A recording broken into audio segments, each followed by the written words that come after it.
अच्छी दवा है अपने घर में। अदरक का रस 1 चम्मच, पान का रस 1 चम्मच और शहद 1 चम्मच, ये तीनों मिला के हल्का गर्म करके सवेरे पीना। खांसी भी ठीक होगी, बलगम आना भी बंद होगा।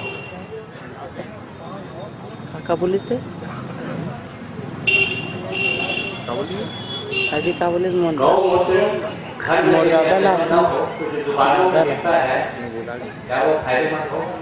दुकानों में जो बिकता है वो गोमूत्र अर्क है।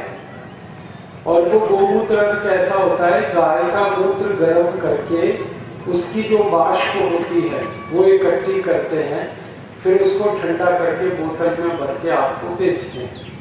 तो ये जो गोमूत्र अर्क है ये गोमूत्र से अच्छा नहीं है। जो सबसे अच्छा है वो गोमूत्र ही है। लेकिन अगर आपको किसी कारण से गोमूत्र नहीं मिल पाता तो आप ये अर्क पी सकते हैं। लेकिन ये जो अर्क है ना, ये आंख में नहीं डाल सकते, ये बस पी सकते हैं। और गोमूत्र है वो सीधे आंख में भी डाल सकते हैं, कान में भी डाल, शहद ये ले सकते हैं। और आधा कप गोमूत्र। पायरिया कैसे हो? पायरिया के लिए नमक ले लो, हल्दी ले लो और सरसों का तेल, तीनों बराबर मात्रा में मिला के मसूड़ों पे हल्के हल्के मालिश करो और 1 घंटे बाद फिर कुल्ला करो। 4 महीने के बच्चे हैं लेकिन उसको थोड़ा से सर्दी लगता है तो अस्पताल में एडमिट करना पड़ जाता है। उसके लिए आप उस बच्चे को तो कुछ मत करो, उसकी माँ को कहो कि वो रोज चूना खाए। माँ, बच्चा दूध पीता है माँ का जी, तो माँ को कहो कि वो चूना खाए दही में, तो फिर वो बच्चे को मिल जाएगा। भ्रांति को थोड़ा सा दूर करें। देखिए, गोमूत्र जो गाय के शरीर में 2 फिल्टर लगे हुए हैं, उसको हम किडनी कहते हैं। तो वो दोनों फिल्टर से गुजर के ही वो मूत्र आता है। तो शरीर से जो मूत्र आता है वो सीधे भी आप पी सकते हैं। लेकिन कई लोगों के मन में वहम रहता है तो उसको कपड़े से छान लीजिए। तो आप चाहें तो छान लीजिए और माँ चाहे श्रोतागणों को तो सवाल पूछना हो बहनों ने बहुत कम, तो बेझिझक अपना सवाल कर सकेंगे। बहनों ने बहुत कम पूछे सवाल। बहनों में से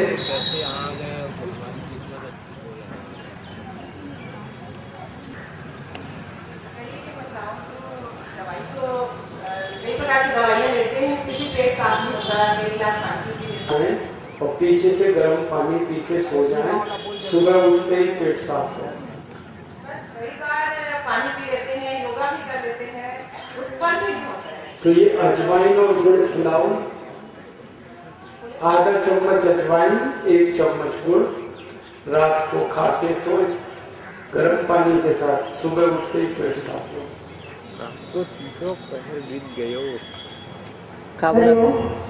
ये जितने लोग बता रहे हैं मिस्टर, उनको भी करते रहिए और प्राणायाम योग करने से ही सब लोग का इलाज होगा। आप सब सुन रहे हैं, सब आते ही शुरू कर देंगे, जो नहीं करने वाले होंगे वो भी कर देंगे। सब बताइए। 3 साल योगा के हो गया है। बाकी जो मेरे पेट से संबंधित बीमारी है वो ठीक नहीं हो पा रहा है और किया करो कि रोज थोड़ी अजवाइन खाया करो। अजवाइन को तवे में भून के एक शीशी में भर के रखो और भोजन के बाद आधा चम्मच अजवाइन, थोड़ा काला नमक मिला के खाया करो। तो ये आदत आप डाल दोगे तो फिर ज्यादा पानी पीने की जरूरत नहीं पड़ेगी। दवा की बहुत अच्छी दवा है। गाय का मूत्र और लीले का पत्ता गोमूत्र में पीस उसकी चटनी लगा, ये बहुत अच्छी दवा। दूसरी एक दवा है सड़ा हुआ केला। केला जब सड़ जाता है, काला काला हो जाता है, उसको लगा, उससे भी सोराइसिस ठीक सर क्या है, मेरी पत्नी को बिस्तर में गांठ हो गया तो उसको कचनार दूध का नहीं। क्या नाम है? चमन, चमन नाम, बढ़िया नाम। सबसे पहले हम ही लोग दिन तो दिए और डायबिटीज पेशेंट को साथ में खाएंगे तो नुकसान भी करेगा। दवा की ये जो शहद होता है, बस माताओं ने नहीं पूछा, एक सवाल मैं इंतजार कर रहा था, आप पूछते तो अच्छा, मैं खुद ही बता देता। जब माताओं को मासिक धर्म में दर्द बहुत होता है, सभी बहनों को बहुत दर्द होता है मासिक के समय में 2-3 दिन, उसकी सबसे अच्छी दवा है गाय का घी। आधा गिलास खौलता हुआ पानी और उसमें 1 चम्मच गाय का घी मिला।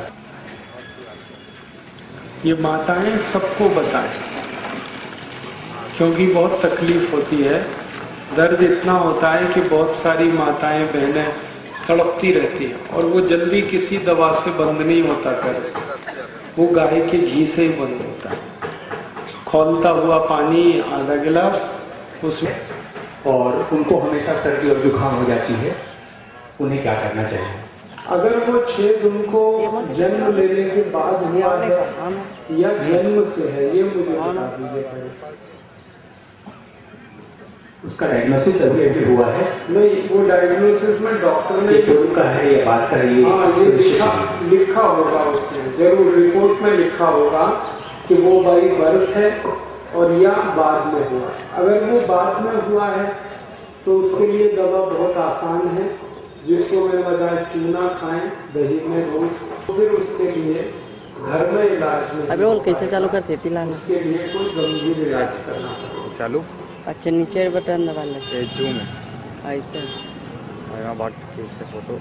एक 3 वर्ष की बच्ची है, उसको मस्कुलर डिस्ट्रॉफी है। तो मस्कुलर डिस्ट्रॉफी के बच्चों को आप मेरे वहाँ हरिद्वार भेज दीजिए, वो घर में ठीक नहीं हो, 6 साल लगेगा, धीरे धीरे ठीक होगी, तो उसको आप वहाँ हरिद्वार भेजिए तो अच्छा है।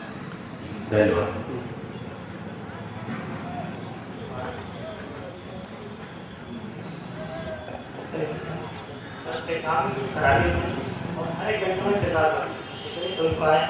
अब भैया अगर हर 1 घंटे में पेशाब लगता है तो खून की जांच करा लो, कहीं शुगर तो नहीं है, क्योंकि जब शुगर बढ़ जाती है ना तो जल्दी जल्दी पेशाब आता है। और अगर शुगर बढ़ी हुई है तो वही दवा खाओ जो मैंने बताई थी, मेथी दाना, तेज पत्ता, फिर जामुन की गुठली का पाउडर और फिर बेल पत्र को सुखा के बनाया हुआ पाउडर भी आता है, तो गोड़ बाकी में पैर दर्द करते तो ठीक है। और तीसरी अच्छी दवा है गोमूत्र पी लो, वो ठीक हो जाए। सर प्रणाम, आपको मैंने टीवी के माध्यम से भारतीय कृषि व्यवस्था के बारे में सुना था, जो सोने की चिड़िया क्यों कहा जाता था, उसके बारे में कम से कम 5 मिनट यहाँ पे बोलिए। खेती कितने किसान करते हैं यहाँ पे? मेरे हिसाब से सभी लोग करते हैं। अगर आप खेती करते हैं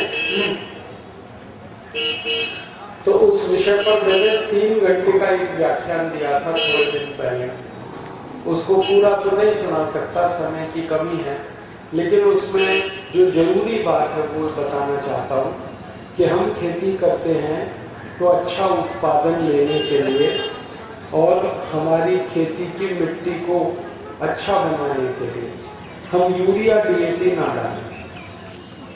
ये जो यूरिया डीएपी होता है ये खेत की मिट्टी को खराब करता है और धीरे धीरे मिट्टी इतनी खराब हो जाती है कि उसमें कुछ भी पैदावार नहीं होती। भारत में पंजाब, हरियाणा, आंध्र प्रदेश, तमिलनाडु जैसे 17 राज्यों में लाखों एकड़ खेत बर्बाद हो गए यूरिया के कारण, डीएपी के कारण। तो मैंने उस व्याख्यान में ये बोला था कि हम यूरिया डीएपी ना डालें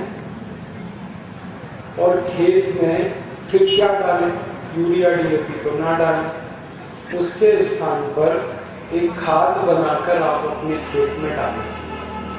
तो वो खाद बनाने का मैंने फॉर्मूला एक बताया था, वो आप चाहें तो लिख सकते हैं। 15 किलो गोबर गाय का या तो बैल का या तो भैंस का और 15 लीटर मूत्र गाय का, बैल का या तो भैंस का, दोनों मिलाएं, एक प्लास्टिक के ड्रम में रखें और इसमें 1 किलो गुड़ मिला, गुड़, और 1 किलो चने की दाल का आटा मिला, बेसन, और 1 किलो पुराने पेड़ के नीचे से खोदी हुई मिट्टी मिला, 15 किलो गोबर, 15 लीटर मूंग में रखे हैं 15 दिन के लिए। 15 दिन में ये खाद तैयार हो जाती है। 15 दिन बाद इसमें 150 से 200 लीटर पानी मिला और ये है तो पानी के साथ उसको मिला दें, पानी के साथ तो खेत में चला जाए। और इस तरह से हर 15 दिन में 1 दिन आपको ये खाद देना है। अब 3 महीने की फसल में 6 बार दे दो, 4 महीने की फसल में 8 बार दे दो, इस तरह से आप खाद लगाओ तो यूरिया DAP का खर्चा बचेगा और पैदावार बहुत अच्छी आएगी।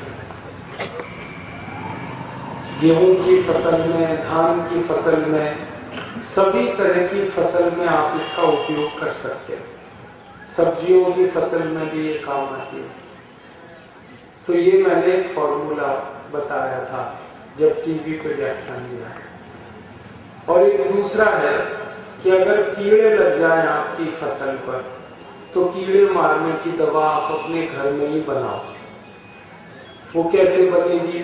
20 लीटर मूत्र ले लो, गाय का, बैल का, भैंस का, और इसमें 2-2.5 किलो नीम के पत्ते पीस के डाल दो और 2-2.5 पत्र के पत्ते पीस के डाल दो, 2-2.5 किलो सीताफल के पत्ते पीस के डाल दो, आधा किलो तंबाकू पीस के डाल दो, आधा किलो लहसुन पीस के डाल दो, आधा किलो तीखी मिर्च पीस के डाल दो। ये सब पीस के 20 लीटर मूत्र में गरम करो और इतना गरम करो कि खूब उसमें उबाल आ जाए, फिर ठंडा कर लो। फिर जितने पत्ते डाले थे उनको अच्छे से निचोड़ दो तो ये दवा तैयार हो गई। अब इसमें 200 लीटर पानी मिलाकर इस दवा को छिड़क दो तो सब कीड़े 2 दिन के अंदर खत्म हो जाए। हर एक फसल पे आप इसे डाल सकते हैं।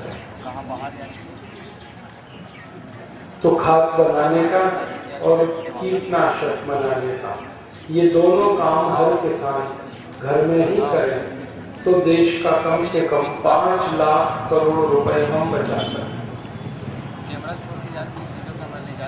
ये बात मैंने बताई थी टेलीविजन चैनल पर। वैसे इसमें और भी बहुत सारी बात हैं, लेकिन मुख्य बात ये 2 है। अब आगे चले, एक आखिरी प्रश्न है आपका भ्रष्टाचार वाला। हमारे भारत में भ्रष्टाचार बहुत है, ये बात बिल्कुल सही है। हमारे भारत देश के भ्रष्टाचार के बारे में सारी दुनिया के देश ये कहते हैं कि भारत सबसे ज्यादा भ्रष्ट देश है। दुनिया में इस समय 200 देश हैं, 200, उनमें सबसे भ्रष्ट देशों में भारत तीसरे नंबर पर। सबसे पहला नंबर का भ्रष्ट देश है पाकिस्तान, सबसे ज्यादा दूसरे नंबर का भ्रष्ट देश है बांग्लादेश, और तीसरे नंबर का सबसे ज्यादा भ्रष्ट देश है भारत। और अगर ध्यान से देखोगे तो भारत, पाकिस्तान, बांग्लादेश ये एक ही परिवार है। ये तो 1947 में कुछ नेताओं की मूर्खता से बंटवारा हो गया, वरना तो ये एक ही। तो हमारे देश में बहुत भ्रष्टाचार, और भ्रष्टाचार में इतना भारत का धन बर्बाद होता है कि भारत सरकार के आंकड़े बताते हैं। हमारे यहाँ जब राजीव गांधी प्रधानमंत्री बने थे तो वो ये कहा करते थे कि जब किसी गरीब आदमी के लिए दिल्ली से 1 रुपया भेजा जाता है तो गरीब आदमी के पास